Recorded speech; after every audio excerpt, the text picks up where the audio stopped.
Okay 10th ICSE circles. Okay पहला थोड़ा theorems revise करते हैं। पहला थियरम है angle at the centre is twice the angle at the circumference. ये जो एंगल है ये सेंटर से जाने वाला एंगल है, दिस इज द एंगल।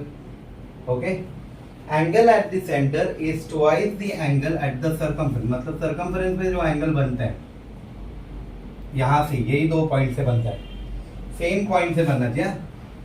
तो अगर ये एंगल 100 है तो ये 50 हो जाएगा। ये बड़ा है ये छोटा है, देखने में भी समझेगा ये ज्यादा ओपन हुआ है। ओके और ये ऊपर वाला छोटा है। ओके तो ये 100 है तो ये 50 है।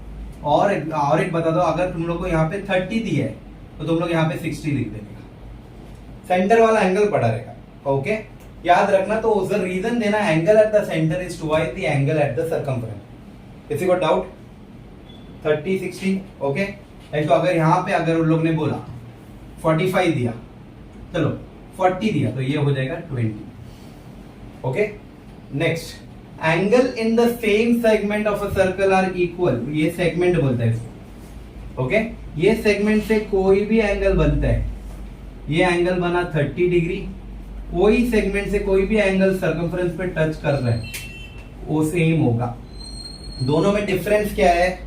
ये सेंटर में है, उधर दोनों सर्कमफ्रेंस को टच कर रहा है।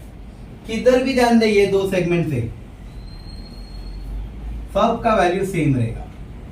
ओके ये वाला डबल है, ये 20 है तो ये 40, बिकॉज ये सेंटर वाला एंगल कैलकुलेट करता है। इधर सेंटर वाला एंगल नहीं, जो सर्कमफ्रेंस पे है जो एंगल है वो, और बट उनका लाइन सेगमेंट रहेगा ना वो सेम रहना चाहिए, अलग अलग पॉइंट में, यही पॉइंट से जाना चाहिए। दो सेगमेंट देगा, ये दो पॉइंट से जो एंगल जाएगा वो सेम रहेगा। ओके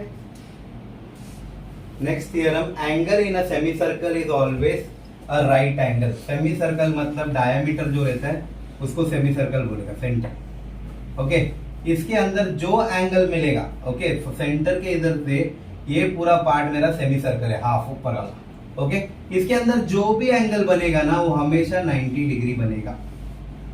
ओके तो तुम लोगों को वैल्यूज डायरेक्ट लिखने को आना चाहिए। Angle in a semi circle is 90 degree करके, डायग्राम में दिया नहीं रहे बट तुमको ऐसा लाइन दिखेगा और इसका वैल्यू पूछा, फॉर एग्जांपल ABC का वैल्यू दिखाने बोला है, तो angle ABC is equal to 90 degree बोलने का डायरेक्ट रीजन लिखना, angle in a semi circle is always a right angle triangle. Okay opposite angles of a cyclic quadrilateral are supplementary. अब तुम लोग को लगेगा साइक्लिक क्वाड्रिलैटरल मतलब क्या? जो क्वाड्रिलैटरल का चारों पॉइंट सर्कल को टच होता है, जो क्वाड्रिलैटरल का चारों पॉइंट सर्कल को टच हो रहा है सर्कमफ्रेंस पे, उसको साइक्लिक क्वाड्रिलैटरल बोलते हैं। तो opposite angles of a cyclic quadrilateral are supplementary, मतलब ये 120 है तो ये 60, दोनों को ऐड करेगा तो 180 डिग्री होता है। वैसा ये 70 है तो ये 110। समझ में आया? तो opposite angles of a cyclic quadrilateral are supplementary, supplementary means 180 degree. Next, exterior angle of a cyclic quadrilateral is equal to opposite interior angle. इसके लिए ज्यादा सोचने का नहीं, ये जो एंगल रहेगा ओके वो एंगल और इसका एंगल सेम रहेगा। फॉर एग्जांपल ये भी 130 होगा। Okay exterior angle of a cyclic quadrilateral are supplementary. For example कैसा होगा, यहाँ पे एक वैल्यू आएगा 70 आएगा, बस लीनियर पेयर अगर मैं यूज करता है, स्ट्रेट लाइन, ये 130 डिग्री है तो ये कितना हो जाएगा? 70 हो जाएगा, बराबर। 130 प्लस 70 190, सॉरी ये 50 हो जाएगा। ओके तो अगर ये 50 है, 130 प्लस 50 कितना होता है? 180 डिग्री हो जाता है।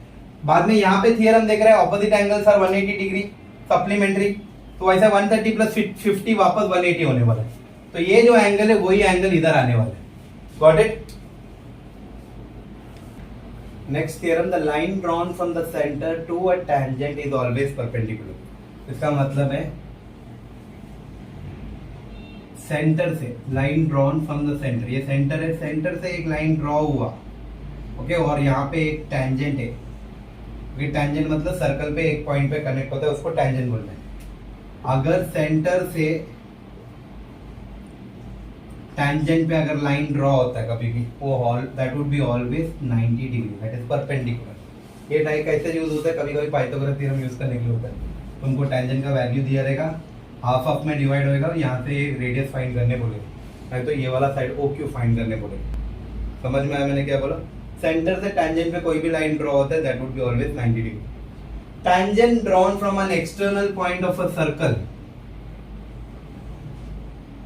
tangent drawn from an external point of a circle, यहाँ पे एक एक्सटर्नल पॉइंट है, ये एक tangent गया यहाँ तक और यहाँ से एक tangent आया यहाँ तक, ओके। तो ये P Q R और ये centre O, okay. External point से अगर tangent ड्रॉ होता है, to tangents drawn from an external point to a circle are equal in length, मतलब ये 10 है तो ये भी 10 होगा वैल्यू।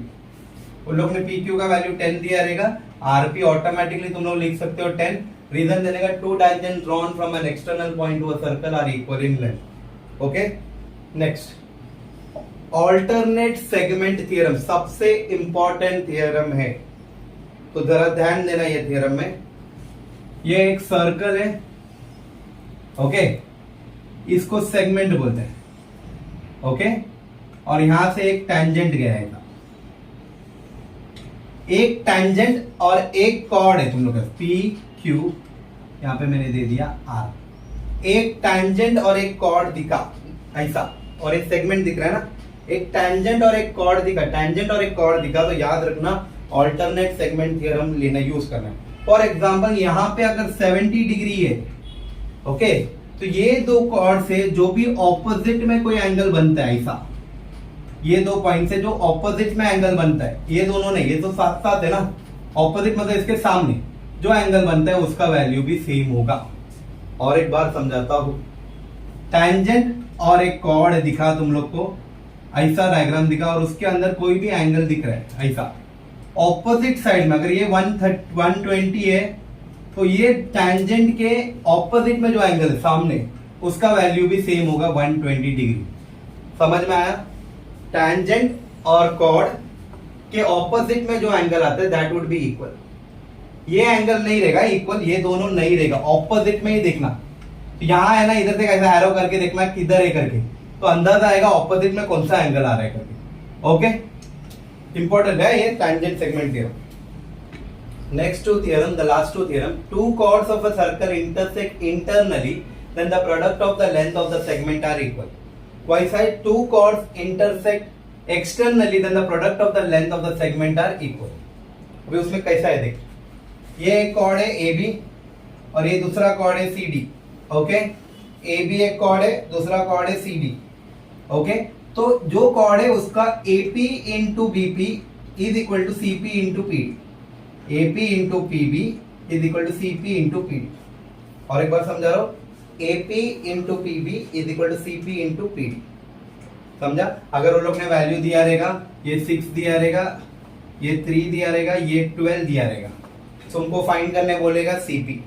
तो CP कहता है ये फॉर्मूला है, तो उधर जो जो वैल्यू है उसका लिखेगा। AP कितना है मेरा 6 इंटू PB कितना है 12 इज इक्वल टू CP मेरे को ढूंढना है, और PD मेरा कितना है 3। मल्टीप्लीकेशन 3 इधर आके डिवीजन हो जाएगा, 6 into 12 upon 3 that is equal to CP। CP का वैल्यू हो जाएगा 3 1 दा 3 2 दा, CP इज इक्वल टू 24।